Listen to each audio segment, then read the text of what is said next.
Good afternoon and welcome to the Chase Park Plaza Hotel here in St. Louis, Missouri. My name is Brian Sullivan, and it is a true privilege and honor to be here today as wrestling officially returns to St. Louis and the Chase Hotel. May 23rd, 1959 is when Wrestling at the Chase made its debut, and come next month it will be returning to St. Louis. Like so many thousands of people in St. Louis, in the metro area, growing up watching the likes of Harley Race, King Kong Brody, Dick the Bruiser, Ric Flair, the Von Erichs, Gene Kiniski, Pat O'Connor. The names go on and on. The generations that have been impacted and continue to talk about Wrestling at the Chase today bears witness to why this is such an important and historic event that the NWA is bringing back to St. Louis. So without further ado, we've got a number of dignitaries to bring up, and we'll let them share their stories. We'll begin with the Chase itself, representing the Chase Park Plaza Hotel. Welcome Frederick Hubin, please.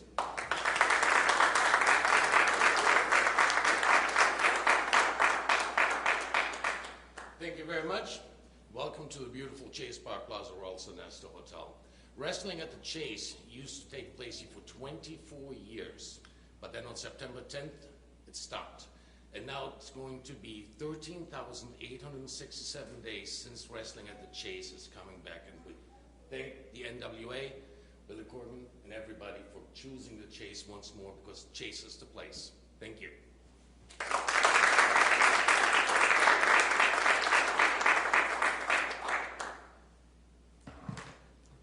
Introduce to you now the NWA World Heavyweight Champion. His second reign as champion began 996 days ago. To put that into perspective, it is the sixth longest NWA title reign.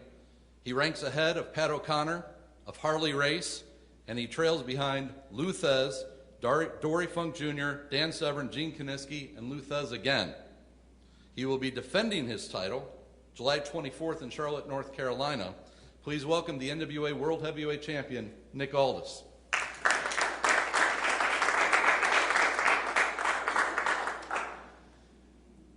First of all, thank you all for coming, and I'd like to, on behalf of the NWA and all my colleagues, extend my thanks to the Chase. The response and the enthusiasm for this event has been truly, truly overwhelming, and I was just recently over at KMOX, and to feel the enthusiasm and the friendliness from the St. Louis metro area and all of the media and everybody in this community has been truly, truly encouraging for us.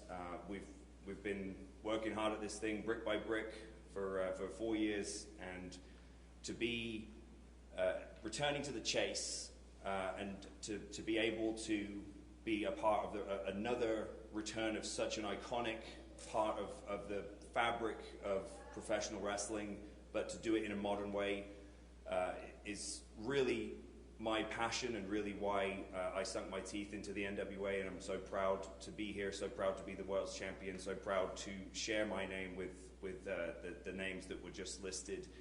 And all I can say now is that we cannot wait to get here at the end of August and to prove why the NWA is and forever will be the standard of professional wrestling. Thank you very much.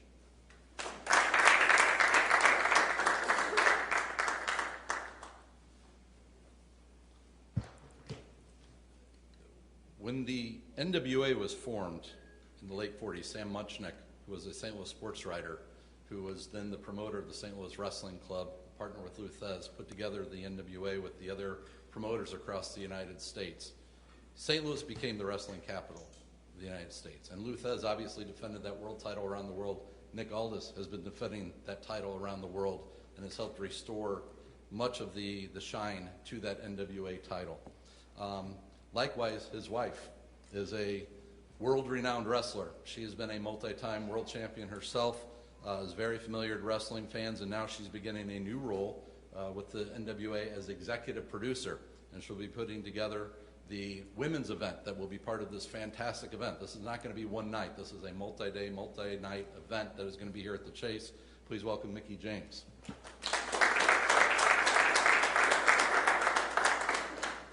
Thank you so much. I cannot tell you how honored I am to be a part of this monumental weekend. It's going to be history in the making because not only are we coming back to the Chase, but we are, for the first time ever, putting on the first ever NWA all-women's pay-per-view, which is just the start of a whole new empowering envision that Billy has allowed me with the NWA to lead the charge on. And so we have so many amazing females coming in for this event, and we really hope to really make so many changes along the way.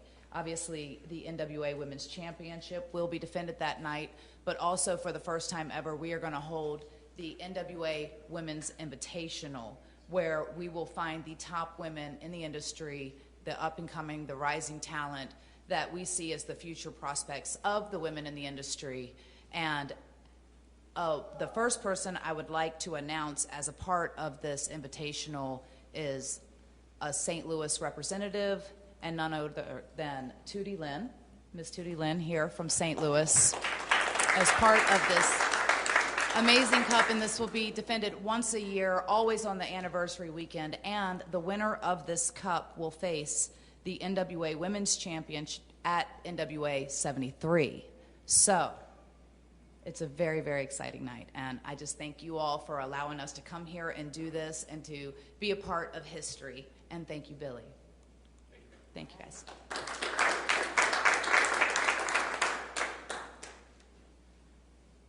And for the St. Louis people wondering, Tootie's a graduate of Hazelwood Central, so always have to address the high school thing in St. Louis where we went. So. We've got a couple other special guests with us today because, as we mentioned, Wrestling at the Chase began in 1959. It was the brainchild of Harold Koppler and Sam Munchnick, who actually shared a plane ride together and came up with the idea of Wrestling at the Chase. And obviously, I don't think anybody understood what it was going to become, what an institution it would be to this city. But we're very pleased, very privileged to be joined today by Bob Koppler, who is out here today, who is the grandson of Harold. So, Bob. Great to see you. I'm getting goosebumps just talking about that because, as mentioned, for so many of us, we grew up watching Wrestling at the Chase either in person or on Sunday mornings. Larry Matisek, the voice for so long, Joe Garagiola obviously was the first announcer, Mickey Garagiola, the ring announcer, but it was generational, it was institutional. And I know that the person seated to my left also watched Wrestling at the Chase and was so inspired that he began wrestling in St. Louis, and a couple of years after that, he was able to connect up with one of the NWA legends, Harley Race, furthered his training and his wrestling. He became a world tag team champion, and as you heard, he's going to be challenging for that NWA title here in just a couple weeks. Please welcome Trevor Murdock.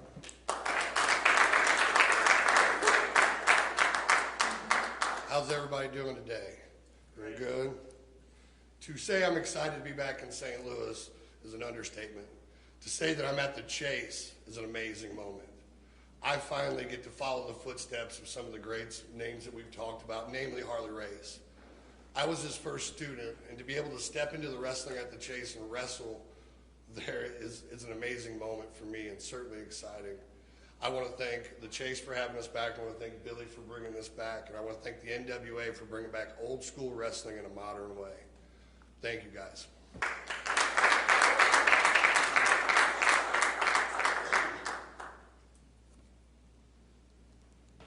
I'm sure that you know him as a multi-platinum recording artist, as one of the founders and the driving force behind the Smashing Pumpkins. But what you may not have known about Billy Corgan is, like so many of us, he grew up a wrestling fan, cheering on the likes of Dick the Bruiser and Baron von Raschke, a couple of names that were very familiar here in St. Louis. His passion outside of music, combined with wrestling, he was able to secure the NWA a few years ago, and as mentioned, has been restoring it to its prominence and its glory. And he is here, again, instrumental in making this happen. Please welcome the NWA President, Billy Corgan.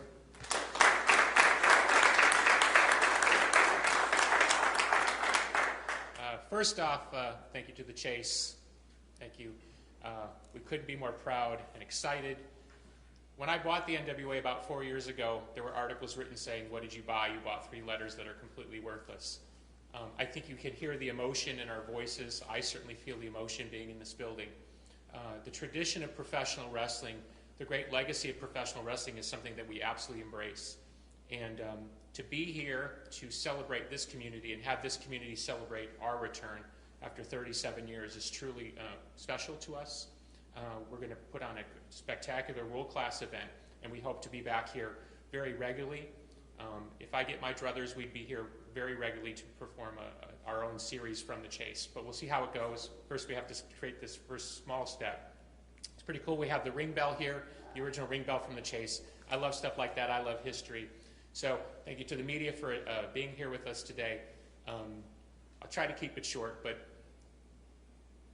sometimes people ask me a question, because I obviously come from the field of music, and they say, why wrestling? Why do you care?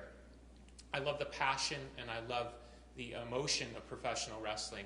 And anybody who grew up on professional wrestling like I did, and obviously many people in this room grew up on that same professional wrestling, in many cases with some of the same people. And in the case of Nick and Trevor and Nick, both trained by Harley Race, we all truly, humbly understand what that really means, that level of passion and excitement. And we want to bring that not only back to the local community, but we want to bring the NWA back to national and international prominence.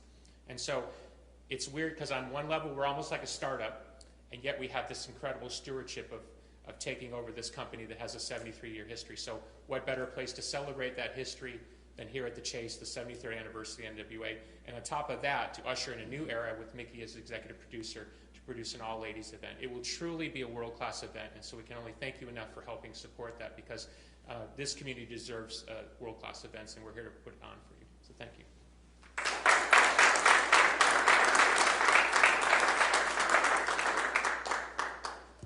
As Mickey mentioned, EmPowerrr is the name of the women's pay-per-view that will be coming up. It's a perfect name, because that's basically what women's wrestling has been allowed, has forced to happen over the last few years. They've become empowered, proving they're more than just a pretty face. They're being recognized for their talent in and out of the ring. And certainly representing that now is the NWA Women's Champion. This is Camille.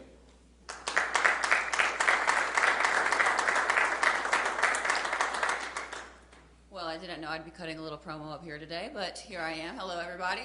I want to thank the City of St. Louis and the Chase for having us and welcoming the NWA, so I appreciate that. And I wanted to say how excited I am to be a part of the first ever all-women's NWA pay-per-view. But first, I have to beat Kenzie Page in Charlotte at the Gathering, so that'll be my first title defense. But I know I'm going to get past that, so we're good there. And then the next night is going to be NWA 73, which is also very special for me, because Camille made her debut at NWA 70, so 3 years ago I made my debut, so it's a very, very special moment for me. And although we're in a different place, St. Louis, normally we're in Atlanta, we're going to do the same thing as always, and that's show up and show out. So hope you guys enjoy it.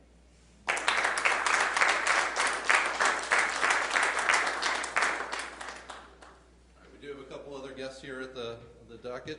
Seated far to my left is Crimson, one of the NWA wrestlers who's, like so many of them, have wrestled around the world. You're introduced to Tootie Lynn already.